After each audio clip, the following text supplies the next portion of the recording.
Ikawa baada ya mambo hayo, Mungu alimjaribu Ibrahimu, akamwambia, "Hey Ibrahimu," naye akasema, "Mimi hapa." Akasema, "Umchukue mwanao wako wa pekee umpendaye Isaka, ukaende zako mpaka nchi ya Moria, ukamtoe sadaka ya kuteketezwa uko juu ya mlima mmoja wapo nitakaokuambia."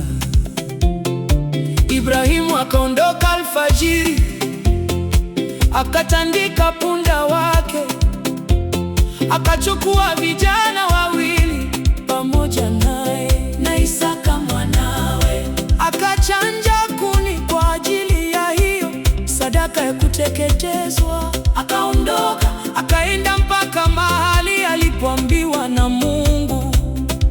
Siku ya tatu Ibrahimu akainua macho yake, akapaona mahali pakali mbali. Ibrahimu akawaambia vijana wake, "Kaeni ninyi hapa pamoja na punda, na mimi na kijana tutakwenda kule tukaabudu na kuwarudia tena." Basi Ibrahimu akazitwaa kuni za hiyo sadaka, akamtwika Isaka mwanawe, akatwaa moto na kisu mkononi mwake, wakaenda wote wawili pamoja.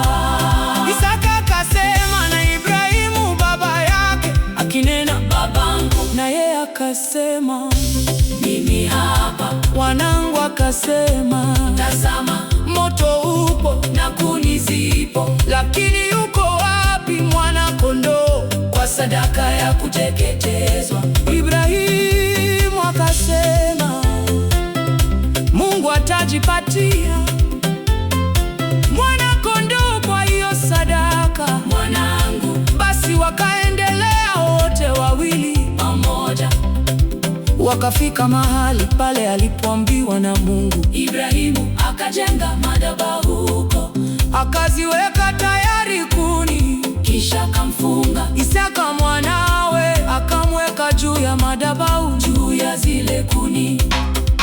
Ibrahimu akanyosha mkono wake, akakitwaa kisu ili amchinje mwanawe. Ndipo malaika wa Bwana akamwita kutoka mbinguni, akasema, "Ibrahimu, Ibrahimu," naye akasema, "Mimi hapa." Akasema, "Usimnyoshe kijana mkono wako, wala usimtende neno, kwa maana sasa ninajua ya kuwa unamcha Mungu. Iwapo kunizuilia mwanao wa pekee." Ibrahimu akainua macho yake, akaangalia, na tazama, kondoo mume yuko nyuma yake, amenaswa pembe zake katika kichaka. Basi Ibrahimu akaenda akamtwaa huyo kondoo, akamtoa awe sadaka ya kuteketezwa badala ya mwanawe. Ibrahimu akapaita mahali hapo Yehova Ire, kama watu wasemavyo hata leo, katika mlima wa Bwana itapatikana.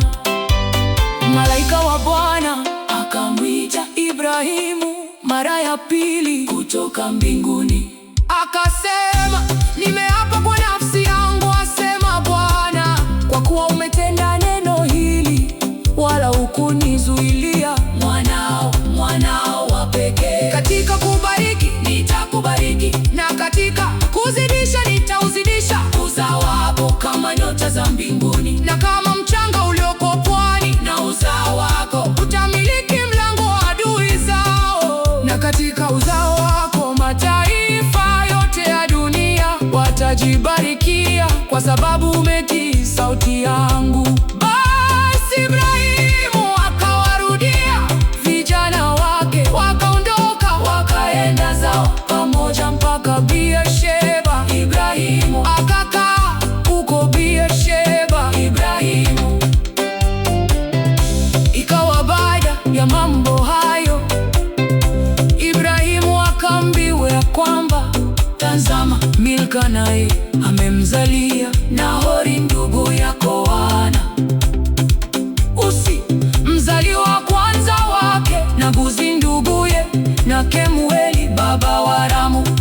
Esedi na Haso na Pildashi na Idlafu na Betueli akamzaa Rebeka. Hawa wanane Milka alimzalia Nahori ndugu wa Ibrahimu, na Suria wake Reuma, na Yaliza Teba na Gahamu, Matahashi na Maaka.